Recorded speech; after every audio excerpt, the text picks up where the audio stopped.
টি-20 বিশ্বকাপে বাংলাদেশের গ্রুপ পর্বের ৩টি ম্যাচ পড়েছে কলকাতায়, একটি মুম্বাইয়ে।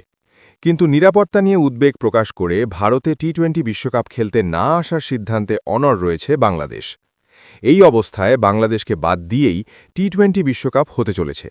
খেলার সুযোগ পাবে স্কটল্যান্ড। এদিনই ইডেন গার্ডেন্স পরিদর্শনের পর ব্যবস্থাপনা নিয়ে সন্তোষ প্রকাশ করল আইসিসির প্রতিনিধি দল।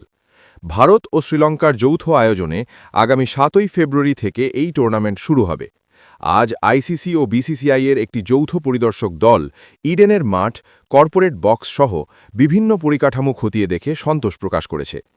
আন্তর্জাতিক ক্রিকেট সংস্থা একটি সফল বিশ্বকাপ আয়োজনের জন্য অধীর আগ্রহে অপেক্ষা করছে।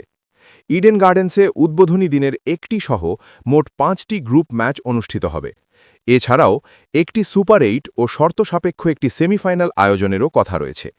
পাকিস্তানের ম্যাচ কলম্বোতে নির্ধারিত, তাই তারা শেষ 4-এ না পৌঁছলে সেমিফাইনালটি এখানে হবে। আজ বাংলাদেশের ক্রিকেটারদের সঙ্গে বৈঠকে বসেছিলেন সে দেশের ক্রীড়া উপদেষ্টা আসিফ নজরুল।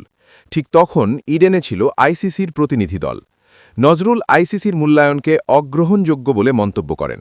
তিনি নিরাপত্তা উদ্বেগে ভারতে যেতে অনীহা প্রকাশ করেছেন। আইসিসিও বাংলাদেশের ম্যাচগুলি শ্রীলঙ্কায় স্থানান্তরের প্রস্তাব কিংবা গ্রুপ বদলের প্রস্তাব নাকচ করে দিয়েছে। স্কটল্যান্ডের টি-20 বিশ্বকাপ খেলার ঘোষণা স্রেফ সময়ের অপেক্ষা।